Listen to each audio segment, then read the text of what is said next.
মানে আমি তোমায় সকাল সকাল কোন অলক্ষণে কথা বললাম রানী? আমি তো কিছুই বুঝতে পারছি না। বললেন না, অলক্ষণে কথা বললেন না। ভুলে যাবেন না, আমি আপনার এই কৃষ্ণনগরের রানী। আমি তো তোমায় একটু কোনো কথা নয়, হ্যাঁ? নিজের কাজ নিজে করুন, বুঝলেন? অন্দরমহলে আমার অনেক কাজ আছে। নিজের কাজ নিজে করব? আমি তোমার স্বামী, আমি তোমার কাছে এইটুকু আবদার করতে পারি না? হ্যাঁ,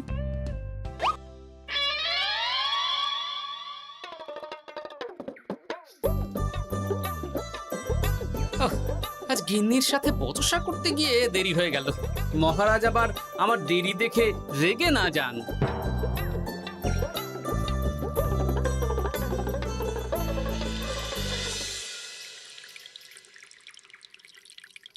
হ্যাঁ, তুমি কথাটা খুব একটা মন্দ বলনি মন্ত্রী।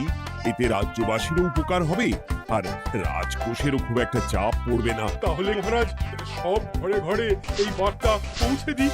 কি এত বড় সাহস তোমার? আমার মুখে মুখে কথা বলছো? যাও, বেরিয়ে যাও বলছি আমার চোখের সামনে থেকে। তোমায় আর দেখতে চাই না। আমি আবার কি বললাম মহারাজ? কি বললে মানে? কি বলতে বাকি রাখলে শুনি? বলছিলাম কি, অপরাধ নেবেন না মহারাজ, সেনাপতি তো। চুপ, একদম চুপ। আমি মরছি নিজের জ্বালায় আর তুমি ওই ভুল ভাল বলে আমার মাথা বিগড়ে দিতে চাইছো? মহারাজ রেগে আগুন, এই ছিলেন ঠান্ডা, এই তো মুখে হাসি ছিল, এখন হাতে ডান্ডা। কি বললে কবি? তুমি আমায় অপমান করলে? যাও, এক্ষুনি তোমরা সবাই দূর হয়ে যাও আমার সামনে থেকে। কাউকে চাই না আমি। এই মুহূর্তে রাজসভা আমি শূন্য দেখতে চাই, না হলে আজ সব কটার গর্দান নেব আমি। যাও বলছি।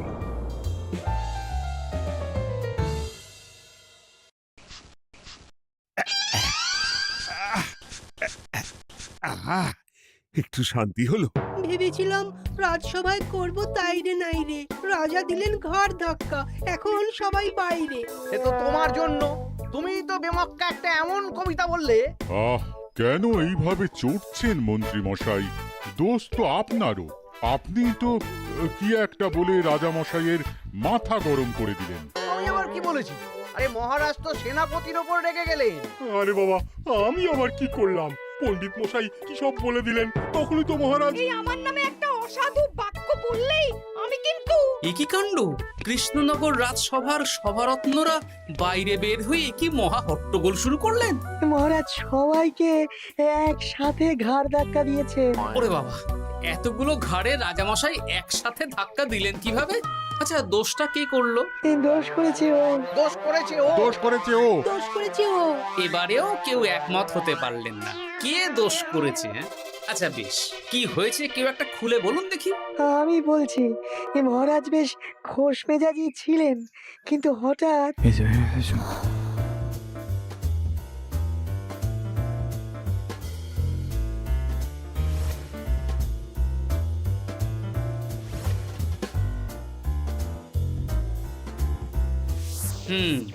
এই কাণ্ড! এ তো ভারী অদ্ভুত রোগ মনে হচ্ছে। মহারাজের আচমকা মাথায় রক্ত চড়ে গেল নাকি? হ্যাঁ, মহারাজ আপনাদের রাজসভায় ডেকেছেন। ওরে বাবা না, যাব না গো আমি, আমার কাছে আমার প্রাণ সবচেয়ে দামি। আমিও যাব না। নির্ঘাত মহারাজ গর্দান নিতেই ডাকছেন।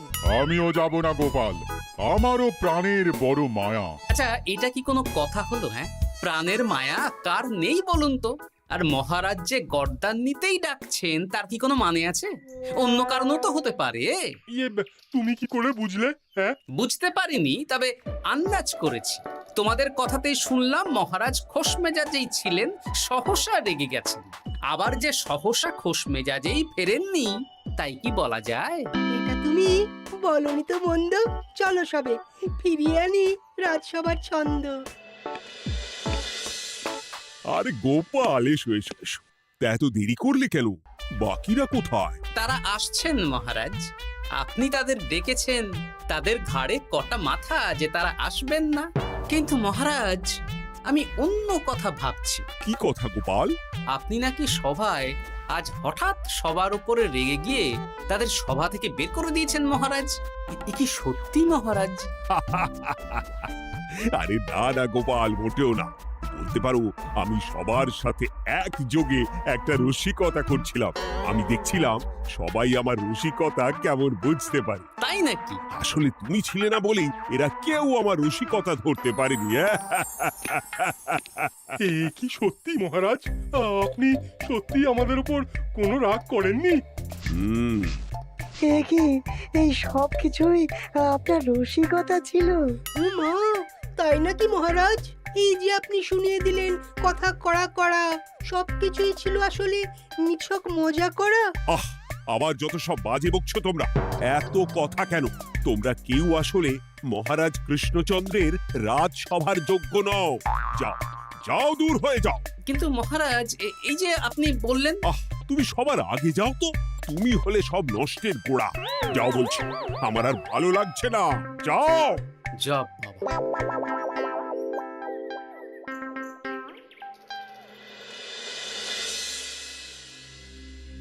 কি বুঝছেন? না না না, আমি তো সবই ঠিক দেখছি রানীমা। হ্যাঁ, এটা ঠিক যে নারীর গতি কিঞ্চিত চঞ্চল বটে, তবে তা তো হতেই পারে। বাকি সবটাই ঠিকই আছে। তাহলে এমন হচ্ছে কেন? মহারাজ এইভাবে যখন তখন রেগে যাচ্ছেন কেন? আজ শুনলাম আপনাদের সভা থেকে দুবার বের করে দিয়েছেন, আবার ফিরিয়ে এনেছেন। হুম, হুম, হুম। আমি ওষুধ পাঠিয়ে দিচ্ছি, আর মহারাজের কিঞ্চিত বিশ্রামের দরকার। হ্যাঁ, তোমার মাথা আর আমার মুন্ডু। বলি, আমি বিশ্রাম নিলে রাজকার্যকে চালাবে শুনি তুমি, নাকি ওই অকর্মার ঢেকি মন্ত্রী? না মানে ওই আমি। যাও, আর আমার কথা বলতে ভালো লাগছে না। আমাকে একটু একা থাকতে দাও।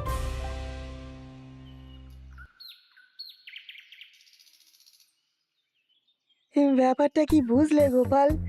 রাজবৈদ্য তো মহারাজকে দেখতে রাজবাড়িতে গেছেন। কি মনে হয়? গতকালও আমি যখন বাগানে গেলাম,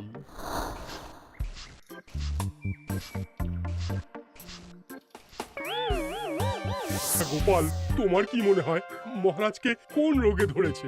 এই রেগে যাচ্ছেন, আবার এই মাথা ঠান্ডা হয়ে গিয়ে ডেকে পাঠাচ্ছেন। আমি বলি কি গোপাল, তখন সবার সামনে বলিনি বটে, তবে এখন তোমার সামনে স্বীকার করতে বাধা নেই। কি কথা বিজ্ঞানী? মহারাজের এই রাগের কারণ হয়তো আমি। আমার মনে হয় আমার দোষেই উনি এরকম বারবার রেগে যাচ্ছেন। কেন? আসলে মহারাজ আমাকে একটা মাথা যন্ত্রণা সারার ওষুধ আবিষ্কারের দায়িত্ব দিয়েছিলেন, তো আমি অনেক চেষ্টা করেও সেই ওষুধটা আবিষ্কার করতে পারিনি। যেটা আবিষ্কার করেছি তাতে সেরকম কাজ হচ্ছে না। আমার মনে হয় ওনার মাথা ব্যথা থেকে এরকম হচ্ছে। সে যাই হোক, তুমি কিছু একটা করো গোপাল। মহারাজের অসুখ কিভাবে সারানো যাবে সেটা নিয়ে কিছু একটা ভাবো। ভাবতে তো হবেই। আজ সন্ধেবেলায় তুমি তোমার বাড়িতে বাকি সভাসদদের ডেকে আনো, আমি সমাধান সঙ্গে নিয়ে সময় মতো চলে আসবো। আচ্ছা বেশ, তাই হবে। আমি এখনই বাকিদের খবর দিয়ে দিচ্ছি। আর বিজ্ঞানী, একটু এদিকে এসো তো, একটা কথা আছে।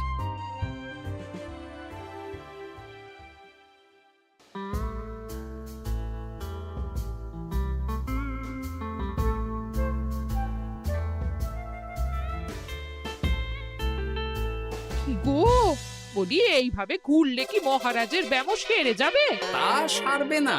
তার চেয়ে এক কাজ করি, কিছুটা আলু আর ছোলা সেদ্ধ করেছি, তার সাথে নুন, লঙ্কার গুঁড়ো আর লেবু দিয়ে মেখে আলু কাবলি বানিয়ে দিই, কি বলো? হ্যাঁ, দাও দাও দাও, মন্দ হয় না। মহারাজের মন উচ্চাটন। তার কি কারণ? মাঝে মাঝে আসছেন আর মহারাজ রেগে আগুন হয়ে যাচ্ছেন, আবার যেই সে ব্যামো ঠিক হয়ে যাচ্ছে মহারাজ সেই আগের মতন। তার উপর আবার সভাসদেরা মনে করছে তাদেরও কোনো দোষ আছে। তাহলে দুয়ে দুয়ে চার করতে হবে, কিন্তু কিভাবে কিভাবে কিভাবে? এই নাও আলু কাবলি খেয়ে পেট ঠান্ডা করে নাও দেখি। হ্যাঁ, বেশ কিছুদিন আগে বিজ্ঞানী লেবুর রসের জাদুর কথাই তো বলছিল। আর আচ্ছা গিন্নি, তুমি তোমার বিয়ের সময় তোমার বাবার মুদির দোকানের একটা কাঠের ছোট বাক্স পেয়েছিলে না, যাতে শ্বশুর মশাই মোহর রাখতেন? উমা, সে বাক্স তো ঝুলকালি মেখে আছে গো, তা দিয়ে তোমার কি হবে? ঝুলকালি লেগেছে? বাবা বাবা বাবা, তাতে তো আমার কাজ আরো ভালো হবে। যাও যাও যাও, নিয়ে এসো দেখি। আমি ততক্ষণে বেশ খানিকটা অদৃশ্য কালি বানিয়ে ফেলি। না না, আমি তো বলছি মহারাজের কোনো রোগ নেই, সামান্য উদ্বেগ ছাড়া আর কোনো সমস্যাই নেই মহারাজের। তাহলে মহারাজ আমাদের এই তুর্কি নাচন কেন নাচাচ্ছেন শুনি, মস্করা করে? তাই তো উত্তর জানা চাই তো। আর এই যে এত জরুরি তলব পাঠিয়ে গোপাল আমাদের ডেকে পাঠালো, তার তো টিকিরও দেখা নেই। গোপাল কি করবে শুনি? যে রোগ আদপেই নেই সেই রোগ কিনা ওই গোপাল ছাড়াবে? আমার তো বিশ্বাসই হয় না।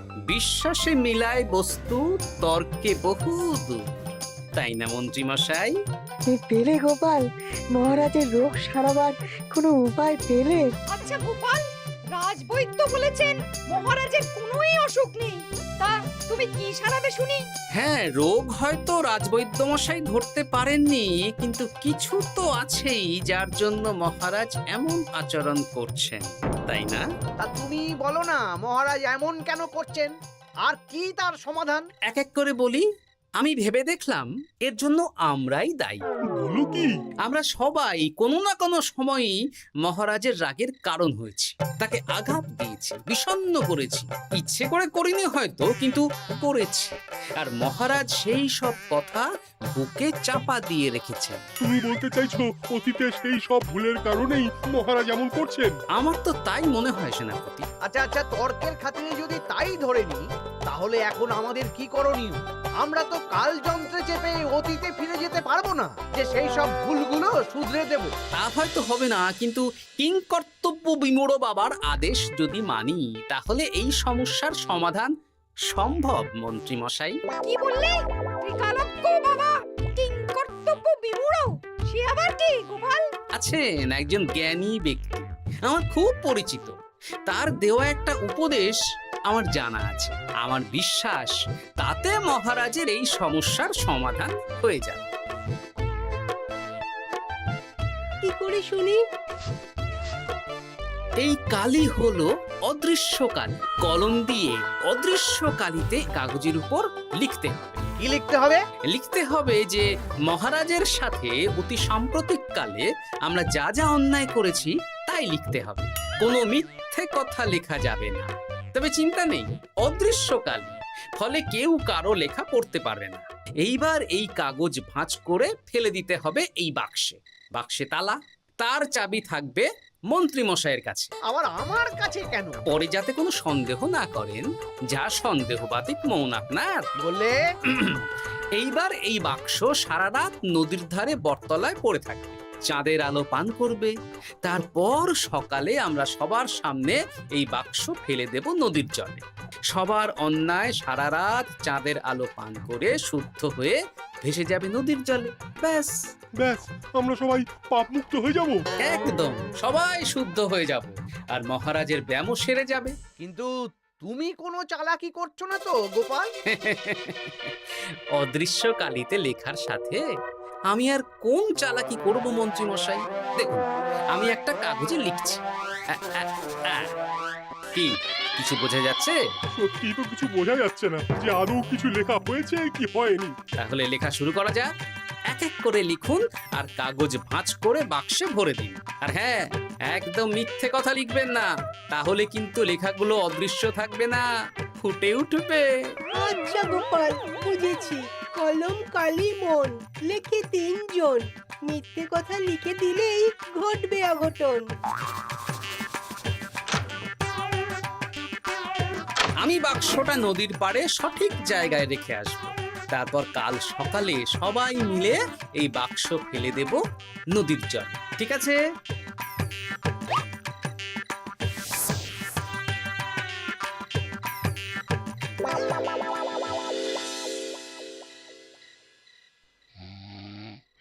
কথায় আছে, মনে যা আসে বলে যাও, ভুলেও লিখো না, তাহলেই বিপদে পড়বে।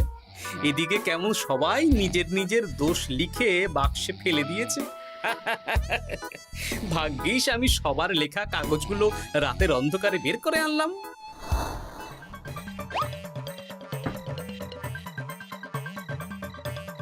এইবার এই কাগজগুলো ঢুকিয়ে দিলেই কেল্লা ফতে। এখন সবার পাপের স্বীকারোক্তি আমার হাতের মুঠোয়।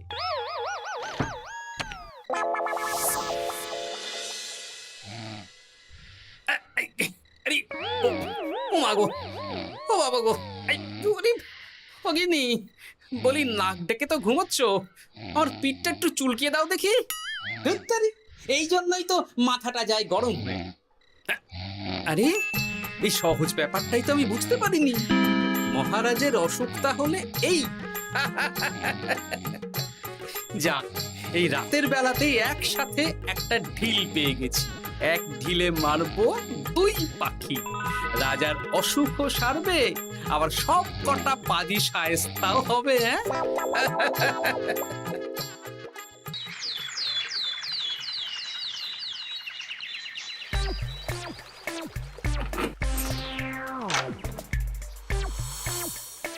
কি এইবার শান্তি হয়েছে তো মন্ত্রী মশাই? যেমন অদৃশ্য লেখা ছিল সেরকমই আছে তো? কিন্তু এতে কি মহারাজের রোগ সেরে যাবে? যাবে না মানে? মনে করুন সেরে গেছে।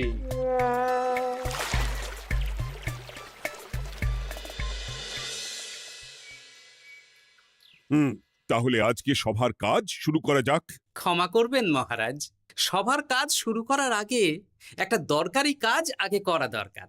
না হলে আবার কখন আপনি আমাদের কারো উপর রেগে যাবেন আর আমাদের সভা থেকে তাড়িয়ে দেবেন তার তো ঠিক নেই, তাই না? গোপাল, আর বিরক্ত করো না। আমার এত সাহস নেই মহারাজ যে আমি আপনাকে বিরক্ত করব। আমি তো জানি নিজের পিঠ যখন নিজে চুলকোনো যায় না, আর কেউ থাকে না সেই পিঠ চুলকিয়ে দেবার মতো, তখন কিরকম বিরক্তি জেগে ওঠে, তাই না মহারাজ? এ কি গোপাল, তুমি এত কিছু কি করে জানো? জানাই তো আমার কাজ মহারাজ। আর এও জানি যে আপনার এই বিরক্তির পেছনে সভাসদগণের ভূমিকা ঠিক কি। তার মধ্যে তুমিও আছো গোপাল, তাই না? আছি, পুরো মাত্রায় আছি মহারাজ। তবে হ্যাঁ, আমি কিন্তু তাই বলে রাজকোষের হিসেবে গোলমাল করে মহারাজের কোপের কারণ হইনি মন্ত্রী মশাই। কি গোপাল আন্দাজে বলছে? না হলে কাল অদৃশ্য কালিতে আমি কি লিখেছি সেটা জানলো কি করে?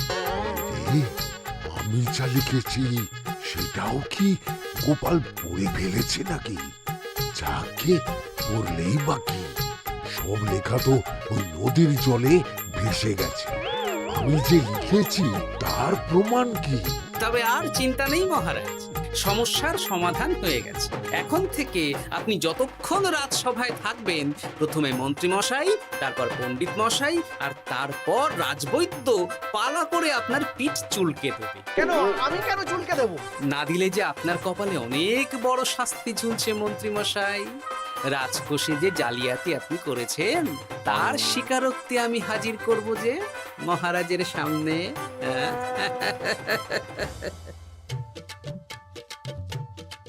এই নিন মহারাজ, মন্ত্রী মশাইয়ের পাপের স্বীকারোক্তি। আপনি আগে মন্ত্রী মশাইয়ের লেখাটা পড়ুন, তারপর একে একে সকলের স্বীকারোক্তি দিচ্ছি। এ কি মন্ত্রী, তুমি রাজকোষ থেকে 500 মোহর চুরি করেছো, আর তার বদলে সেই হিসেব তুমি পুকুর পাড় বাঁধানোর খরচ হিসেবে দেখিয়েছো। এই সেরেছি, এটা ফুটে উঠলো কি করে? সে অনেক কাণ্ড মন্ত্রী মশাই, বাকিদের সবারটাই আছে, এত জেনে কাজ কি? না না, জানতে তো হবেই। তাহলে শুনুন, এই অদৃশ্য কালি আসলে লেবুর রস। গতকাল রাতে আমি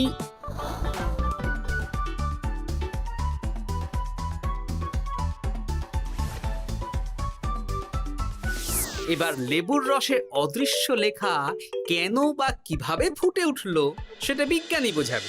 লেবুর রসে লেখা আগুনের তাপে ধরলে ফুটে ওঠে, কারণ লেবুর রসে থাকা অম্ল কাগজের সাথে থাকা শ্বেতসারের সাথে বিক্রিয়া করে এবং তাপ পেলে সেই বিক্রিয়া দ্রুত হয়ে কাগজের শ্বেতসার রাসায়নিকভাবে পরিবর্তিত হয়ে গাঢ় রং ধারণ করে। অনেক দিন আগে বিজ্ঞানীর কাছে ব্যাপারটা জেনেছিলাম, আজ কাজে করে দেখালাম।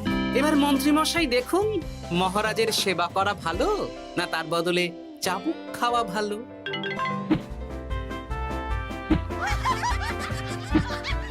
ওরে বাবা না, না, উফ!